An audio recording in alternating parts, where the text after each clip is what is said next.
Welcome back to the deep dive. We're unpacking the hidden operating manual of the human mind today.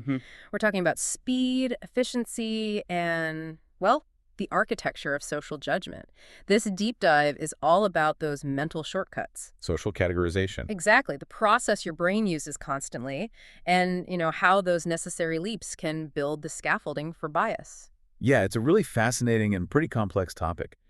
Our mission today really is to understand not just what bias looks like on the surface, Right. but the actual cognitive mechanisms that build it. Mm. We're dissecting how people place themselves and others into groups, that fundamental us versus them. Okay.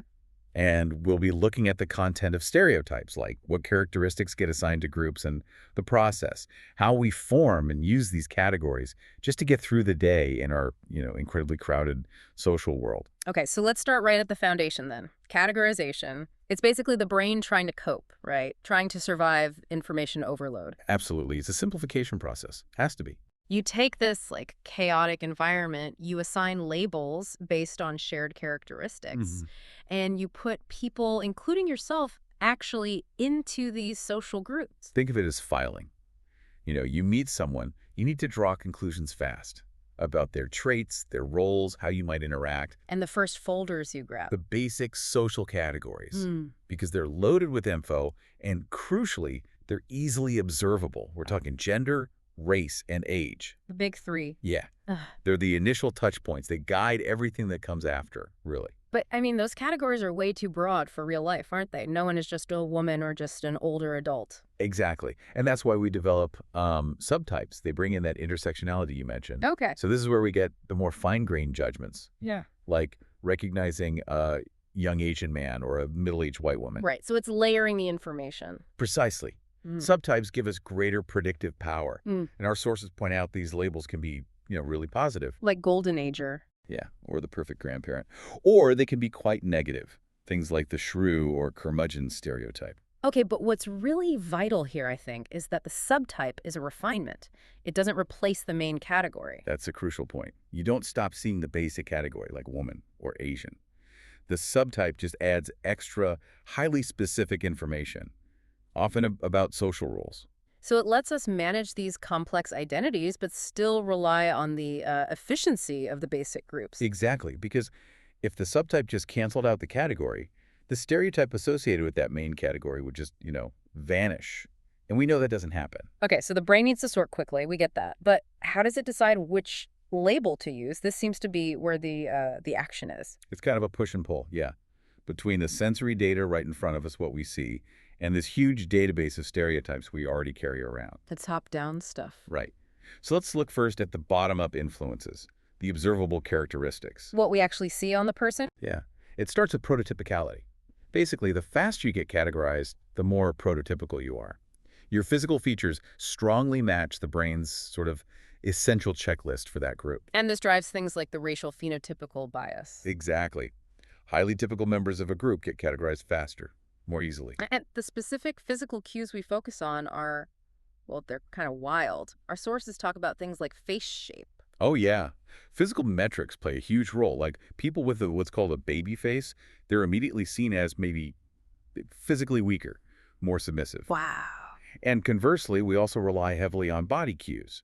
The general knowledge that women, on average, have narrower waists, smaller shoulder width compared to men. It's Yeah. visual shorthand. Okay.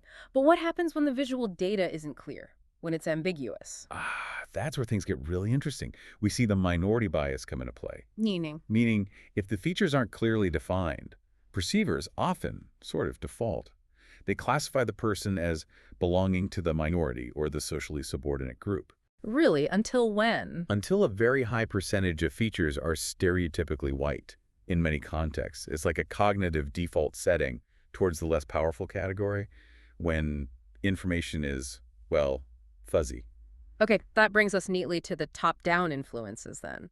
What we already know or believe before we even see the person. Exactly. The content of our stereotypes directly guides how we categorize.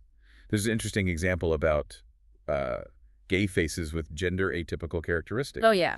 They're actually categorized more accurately because they align so strongly with the existing top-down stereotype people hold. So the stereotype actually helps categorization in that specific case. It can, yeah. Yeah. And context is another massive top-down filter. The social situation itself can highlight a category that might otherwise fade into the background. Like the example of the Asian woman in a room full of Asian men. Precisely. Suddenly, she's much more likely to be categorized primarily as a woman because the environment makes that gender distinction really salient. And crucially, our goals change the categorization too. Absolutely. Your interaction goals are key. If your goal is safety or information, maybe you see a woman in uniform primarily as a police officer. Right. You need accuracy. But if your goal is totally different, say just estimating height or something purely observational, you might categorize her only as a woman. The goal dictates the label the brain prioritizes for efficiency. And this whole mechanism is obviously influenced by prejudice. Heavily. Racially prejudiced individuals, for instance, don't just have stereotypes. They actively prioritize race. They pay more attention to it, and they use those group labels to reduce any ambiguity they feel when they encounter someone. They're looking for certainty through that group filing cabinet. Exactly. It simplifies the world for them, even if inaccurately. So, okay, the person gets filed away, then what? Well, the big consequence kicks in almost immediately. This division into ingroups that's us and outgroups them. And the really striking, maybe slightly terrifying thing is how little it actually takes to trigger this division. That's the minimal group paradigm, right? That's it. Researchers can literally create these teams, these ingroups and outgroups, based on almost nothing. Counting dots on a screen, saying you prefer one abstract painting over another. Just completely arbitrary stuff. Totally arbitrary. And bam, ingroup bias activates instantly. People start favoring their own group, making decisions that reward their teammates even if they don't personally benefit at all. Right. Now, our sources do make a crucial nuance here. It's important. This bias is often described as being more about in-group love. You know, helping your own people, rather than pure outgroup hate. Okay, I hear that, but wait. If it's just love, then why does the outgroup homogeneity effect happen? Ah, good question. Because that's where we see members of our own group as diverse, unique individuals. Right. But we seriously underestimate the differences among everyone outside that group. We think they all have similar traits, similar roles. Doesn't that lack of differentiation, that sort of blurring them together, doesn't that signal a kind of cognitive contempt? Or at least like profound indifference? It does signal something, absolutely. The homogeneity effect isn't necessarily active hate, you're right, but it definitely signals limited cognitive investment. It's efficient, but dismissive. How so? Well, we interact more with our own group, naturally, so we gather more nuanced data about individuals. For the outgroup, the brain just saves resources. It paints everyone with the same broad brush. And that lack of differentiation, that they all look alike idea, that's behind the cross-racial identification bias too. Very much related, yes. Yeah. The poor memory and identification accuracy for people of other races often stems from the brain simply paying less attention and coding less detail during that initial encounter because they were flagged as outgroup. Okay. And that lack of attention, or maybe biased attention, seems to turn into systemic justification when we get to the ultimate attribution error. This one is pretty shocking. It is stark, yeah. So when someone from our group, the in-group, does something negative... Do we automatically blame external situational factors? Oh, they were tired, they had a bad day, the boss was unfair. Right, we find excuses. Exactly. But if an outgroup member does the exact same negative thing... It's their personality, it's who they are. Bingo. We attribute it to their internal, stable personality characteristics. Yeah. They're inherently lazy or fundamentally dishonest or whatever the negative stereotype is. And it flips for positive behavior? Completely flips. In-group positive actions. Oh, that's just their stable traits. They're smart. They're inherently good people. Out-group positive actions. Ah, that was luck. Or, you know, just a weird situational thing. It won't happen again. Wow. So we have this built-in cognitive mechanism that lets us forgive our friends and condemn strangers for the very same actions. It's a powerful bias. And it gets even darker. It can lead towards dehumanization. Okay. This is where outgroups are, on some level, not believed to share the same basic human qualities, even physical features sometimes, that define us. How does that work in the brain? Information about dehumanized groups seems to be processed differently. Research suggests the brain areas usually used to encode human faces, emotions, intentions. Yeah. They just don't activate as strongly. They're not being fully registered as human. That's horrifying, and the consequences. Devastating. Dehumanization essentially severs empathic bonds. If someone isn't perceived as fully human, cognitively speaking, it triggers callousness, indifference to their suffering. And this links to real-world actions. Directly. Research connects this dehumanizing perception to a greater willingness to support negative restrictive treatment of those groups. Things like prohibitions on travel, denying basic rights. It's really the endpoint of unchecked social categorization. Okay, so we've seen the mechanics, the sorting, and the really serious consequences. But where do these deep-seated stereotypes actually come from, this top-down filing cabinet of assumptions? Well, they're learned primarily, reinforced constantly from parents, peers, the media, and yeah, even our own observations of the world around us. So what are some of the core psychological processes that build them? One major origin theory is social role theory. Basically, we see people occupying certain social roles like nurses, CEOs, teachers, construction workers. Right. And then we mistakenly associate the characteristics required by that role with the individual people who happen to be in that role. So if a job requires nurturing, we assume the people in it are just naturally nurturing people. Exactly. And this often ties into something called the correspondence bias. That's our general tendency to underestimate situational demands and just assume someone's actions reflect their fixed personality rather than the pressures of their job or situation. Okay. And what's the second big process? You mentioned something tricky. Ah, yes, the illusory correlation. Yeah. This one is subtle but powerful. It's when we incorrectly link two characteristics in our minds, especially when those characteristics are either rare or somehow undesirable. Why rare or undesirable? Because they stand out. The brain is wired to notice unusual things. So when a relatively rare group, like a minority group, is paired in our experience or in media with a relatively rare event, like an undesirable behavior, They stick together in memory. they stick together strongly, yeah. Even if, statistically, there's absolutely no real relationship between that group and that behavior. The classic studies show this so clearly. Tell me about that. They had participants read descriptions of behaviors performed by members of a majority group and a minority group. Critically, both groups had the exact same percentage of undesirable behavior, say 30%. Okay. Same proportion. Same proportion. But because the minority group was smaller and undesirable behaviors were less common overall than desirable ones, the pairing of minority group member and undesirable behavior was doubly distinctive. It popped. And the result? People consistently formed a more negative overall impression of the minority group, even though the data showed equal rates of bad behavior. That false link, that illusory correlation just stuck. Wow. Okay. And obviously media plays a huge role in transmitting these things. Oh, massively. It's like a superhighway for stereotypes. Media constantly exposes us more often to powerful groups and relies heavily on tired, lazy stereotypic representations just as shorthand. Makes sense for efficiency, I guess, but But the effect is clear. The more media someone consumes, the stronger their stereotypic beliefs tend to become. Just look at the raw data sometimes. like what? Like, consistently, about 2 male characters for every female character in movies, sexual minorities. Almost invisible in major roles, often less than 1% identified as lesbian, bisexual, or transgender in analyses. And the roles they do get. Yeah, the roles are often rigidly stereotyped. Women shown as dependent or primarily in domestic settings. Men dominating professional roles. There was that classic study. Commercials. That's the one. Undergraduate women watched commercials showing women in traditional housewife roles. Afterwards, when asked about their own future aspirations, they were significantly more likely to describe their future as a homemaker rather than a career woman. And the men. The commercials had zero effect on the men's stated aspirations.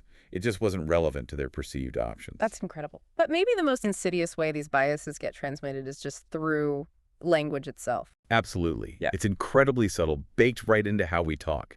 The vocabulary we use reinforces the divisions constantly. Like using qualifiers. Exactly. When we say things like woman doctor or black dentist, we're implicitly signaling that they are the exception to the assumed norm, which is just doctor or dentist. It makes them stand out. We also see the man-first principle all the time, don't we? Unconsciously. We do. We default to mentioning males first in common pairings. Brothers and sister, kings and queens, husband and wife. And then there are those casual expressions about people from other countries. Oh, yeah. Dutch trait. It's all Greek to me. Excuse my French. No. They seem totally harmless, right? But they embed these old, often negative assumptions about national groups. Or using mock Spanish. Right. Things like el estúpido or that famous line, hasta la vista, baby. They're often used for humor, but the underlying message can be quite denigrating towards Latin Americans. And finally, we can't ignore accent bias. This is huge. Huge. If you have what's considered a non-standard accent in a particular society, you're often judged quite harshly How so? as less intelligent, less competent, less suitable for high-status jobs, sometimes even perceived as more likely to be criminal just based on how you sound. Wow. I remember reading that in the U.S., the Southern accent was rated as less intelligent. Right. But interestingly, also rated as richer and friendlier in some studies, which shows how we kind of compartmentalize these judgments, maybe low on competence but high on warmth. But it's still a bias based purely on sound. And one last thing on transmission, people tend to share stereotype-consistent information more. Yes, that's another key finding. Information that fits the existing stereotype is more likely to be repeated and passed along in conversation than information that contradicts it. It helps maintain the stereotype's strength in the social network. Okay, so after seeing how efficiently the brain creates these categories, how they lead to bias, how they're transmitted, we have to tackle the big question. Are stereotypes accurate at all? The accuracy question. It's complicated, as you'd expect. It's not a simple yes or no. Definitely not. Yeah. Generally speaking, they aren't completely fabricated out of thin air. There is often, as researchers call it, a kernel of truth. Meaning There might be some basis in observable social reality, often reflecting actual group averages on some dimension. Like the statistical fact that, on average, men are taller than women. That's an accurate group-level description. Okay, so there's a kernel, but that only tells part of the story, right? A very small part. Yeah. Because here's the absolute central insight, the crucial distinction you really need to grasp. It's the difference between descriptive statements and prescriptive statements. Descriptive is what is. Prescriptive is what should be. Exactly. And the problem is how quickly and easily that descriptive kernel of truth, which might be factually accurate about group averages, gets twisted into a prescription, a rule about how individuals should be or what they should do. Right. So describing men as generally taller than women is factual, descriptive. Correct. But prescribing that women should be elementary school teachers or that men should be engineers, that's not an accurate statement about reality or potential at all. Precisely. That's an arbitrary limitation based on the group average. It morphs from this group tends to be X into members of this group ought to be X or are only suited for X. And that's the cognitive tool used to justify keeping certain roles or opportunities off limits to specific groups. It limits people based on a group statistic instead of seeing their individual capacity. That's the exact point where the efficient mental shortcut becomes a profound, damaging limitation on people's lives.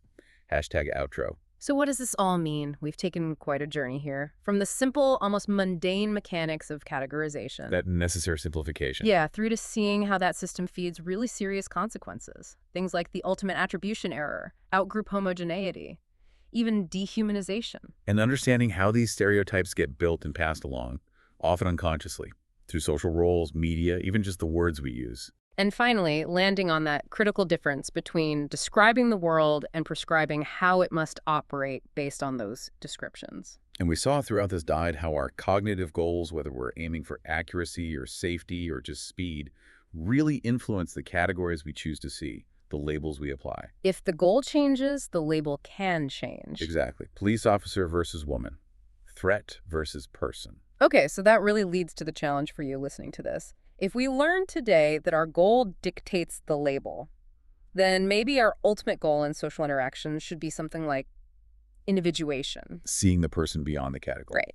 So we encourage you to maybe try setting an immediate actionable goal for your next ambiguous interaction. Maybe the explicit goal of seeking out the unique, the non-prototypical information. Something that forces your brain to engage with the person, not just pull up the default file from the cabinet. That intentional effort, that shift in goal from efficiency to understanding, that's potentially how you begin to consciously bypass that default top-down categorization. We'll leave you with that thought to chew on. Thanks for diving deep with us today.